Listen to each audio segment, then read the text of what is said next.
Are you looking for a Columbus car dealership built on tradition and trust? Byers Auto, family-owned since 1897, offers top new and pre-owned vehicles. Visit us or shop online at byersauto.com. Byers Auto, driving the next generation of buyers. A Study in Scarlet by Arthur Conan Doyle, converted to audiobook format by LCD Compendium, a division of Photations. Our audiobook conversion of classic literature is funded by viewer support. Help us with our mission of making classic literature accessible to audiences of all educational and reading levels. Learn how to support this project by visiting photationsdonations.com.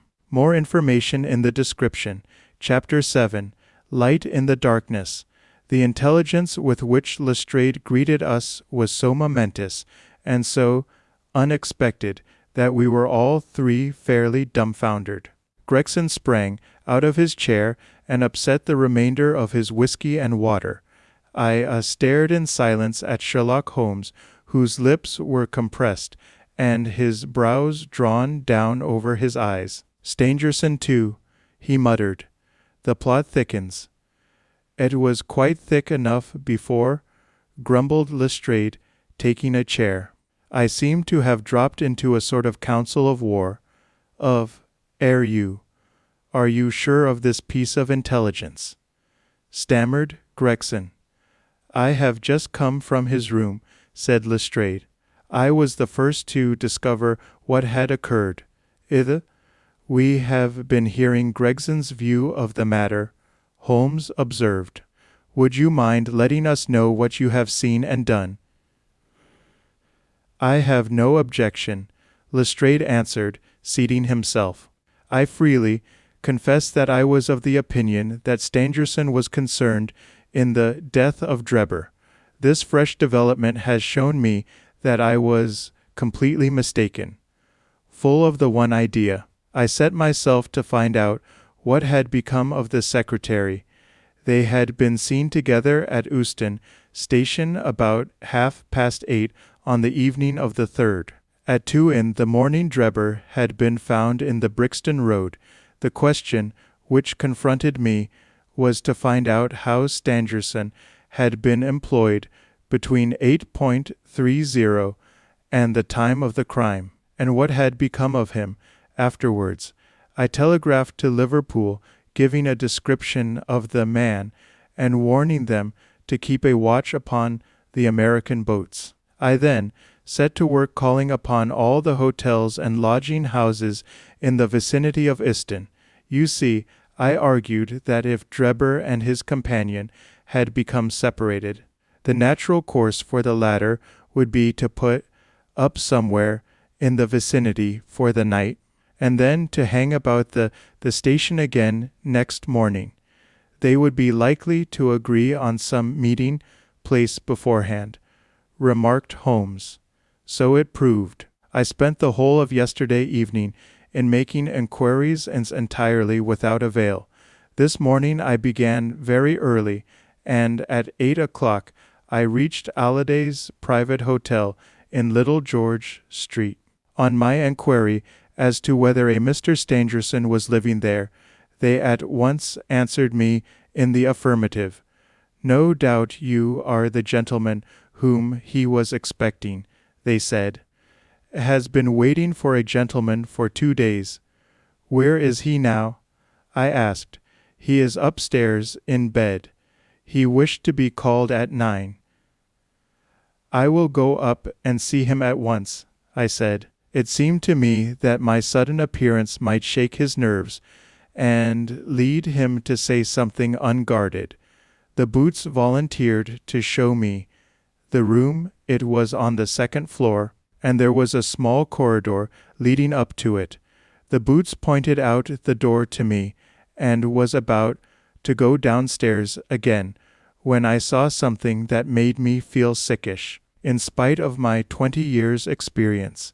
From under the door there curled a little red ribbon of blood, which had meandered across the passage and formed a little pool along the skirting at the other side. I gave a cry which brought the Boots back. He nearly fainted when he saw it. The door was locked on the inside, but we put our shoulders to it and knocked it in. The window of the room was open, and beside the window, all huddled up, lay the body of a man in his nightdress. He was quite dead, and had been for some time, for his limbs were rigid and cold. When we turned him over, the boots recognized him at once as being the same gentleman who had engaged the room under the name of Joseph Stangerson. The cause of death was a deep stab in the left side, which must have penetrated the heart. And now comes the strangest part of the affair. What do you suppose was above the murdered man? I felt a creeping of the flesh and a presentiment of coming horror, even before Sherlock Holmes answered. The word RACHE, written in letters of blood, he said. That was it, said Lestrade, in an awe-struck voice, and we were all silent for a while. There was something so methodical and so incomprehensible about the deeds of this unknown assassin that it imparted a fresh ghastliness to his crimes. My nerves, which were steady enough on the field of battle, tingled as I thought of it. The man was seen, continued Lestrade. A milk boy, passing on his way to the dairy, happened to walk down the lane which leads from the mews. At the back of the hotel, he noticed that a ladder, which usually lay there, was raised against one of the windows of the second floor, which was wide open. After passing, he looked back and saw a man descend the ladder. He came down so quietly and openly that the boy imagined him to be some carpenter or joiner at work in the hotel. He took no particular notice of him, beyond thinking in his own mind that it was early for him to be at work. He has an impression that the man was tall, had a reddish face, and was dressed in a long, brownish coat. He must have stayed in the room some little time after the murder, for we found blood-stained water in the basin where he had washed his hands, and marks on the sheets where he had deliberately wiped his knife. For I glanced at Holmes on hearing the description of the murderer, which tallied so exactly with his own.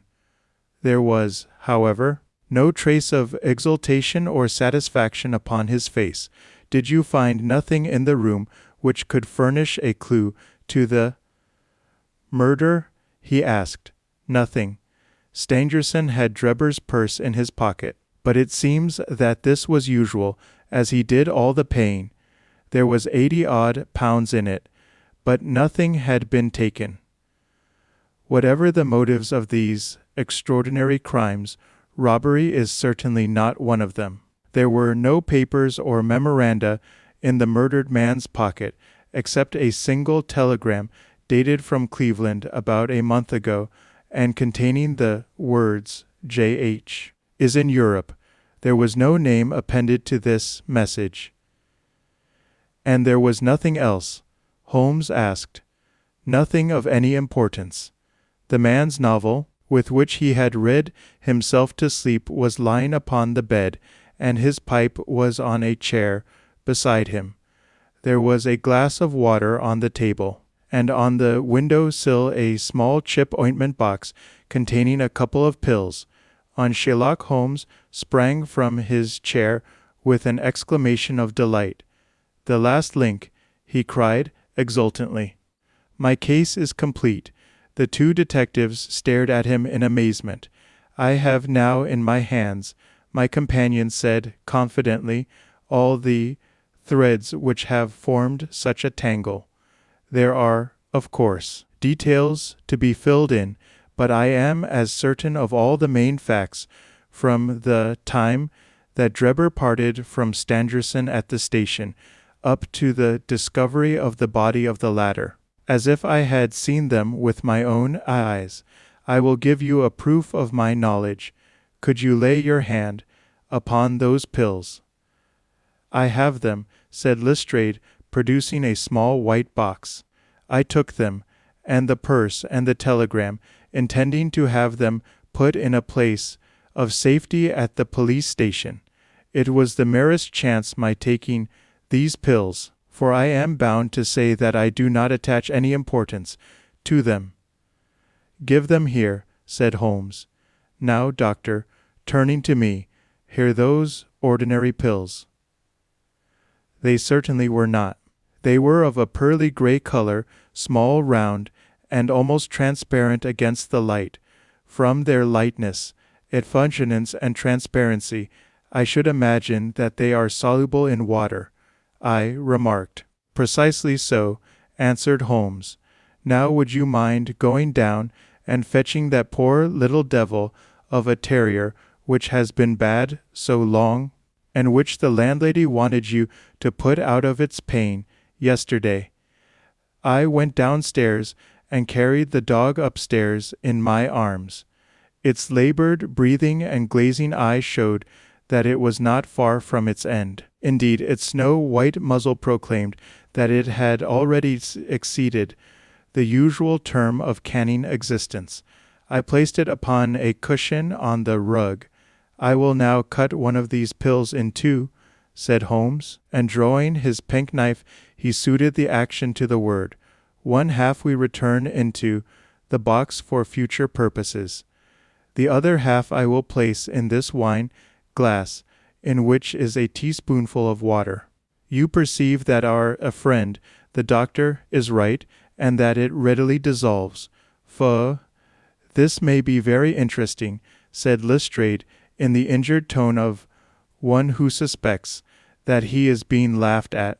I cannot see, however, what it has to do with the death of Mr. Joseph Stangerson. Patience, my friend, patience. You will find in time that it has everything to do with it. I shall now add a little milk to make the mixture palatable.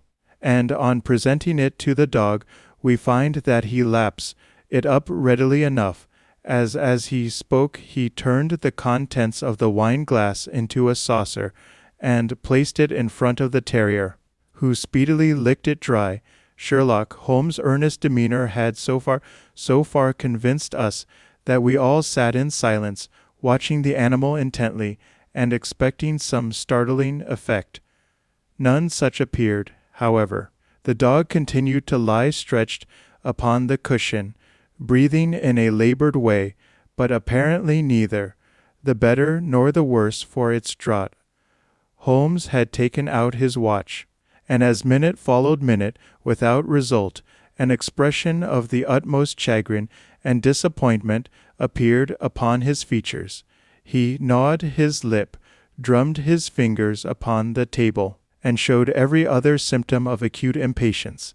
So great was his emotion that I felt sincerely sorry for him, while the two detectives smiled derisively, by no means displeased at this check which he had met. It can't be a coincidence, he cried, at last springing from his chair, hempit, and pacing wildly up and down the room. It is impossible that it should be a mere coincidence. The very pills which I suspected in the case of Drebber are actually found after the death of Stangerson, and yet they are inert. What can it mean? Surely my whole chain of reasoning cannot have been false. It is impossible, and yet this wretched dog is none the worse. Ah, I have it, I have it. With a perfect shriek of delight he rushed to the box, cut the other pill in two, dissolved it, added milk, and presented it to the terrier. The unfortunate creature's tongue seemed hardly to have been moistened in it before it gave a convulsive shiver in every limb, and lay as rigid, suck, and lifeless as if it had been struck by lightning. Sherlock Holmes drew a long breath, and wiped the perspiration from his forehead. I should have more faith, he said. I ought to know by this time that when a fact appears to be opposed to a long train of deductions, it invariably proves to be capable of bearing some other interpretation. Of the two pills in that box, one was of the most deadly poison, and the other was entirely harmless. I ought to have known that before ever I saw the box at all. This last statement appeared to me to be so startling that I could hardly believe that he was in his sober senses.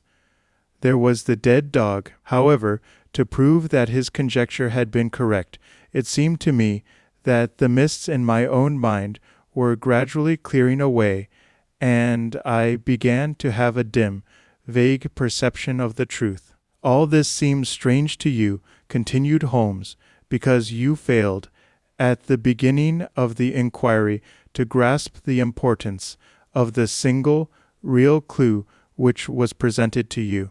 I had the good fortune to seize upon that, and everything which has occurred since then has served to confirm my original supposition, and, indeed, was the logical sequence of it. Hence things which have perplexed you and made the case more obscure have served to enlighten me and to strengthen my conclusions. It is a mistake to confound strangeness with mystery. The most commonplace crime is often the most mysterious because it presents no new or special features from which deductions may be drawn. This murder would have been infinitely more difficult to unravel had the body of the victim been simply found lying in the roadway without any of those outrage and sensational accompaniments which have rendered it remarkable. These strange details, far from making the case more difficult, have really had the effect of making it less so. Mr. Gregson, who had listened to this address with considerable impatience, could contain himself no longer. Look here, Mr. Sherlock Holmes, he said, we are all ready to acknowledge that you are a smart man, and that you have your own methods of working. We want something more than mere theory and preaching now, though. It is a case of taking the man. I have made my case out, and it seems I was wrong. Young Charpentier could not have been engaged in this second affair. Lestrade went after his man, Stangerson, and it appears that he was wrong too. You have thrown out hints here, and hints there, and seem to know more than we do, but the time has come when we feel that we have a right to ask you straight how much you do know of the business. Can you name the man who did it?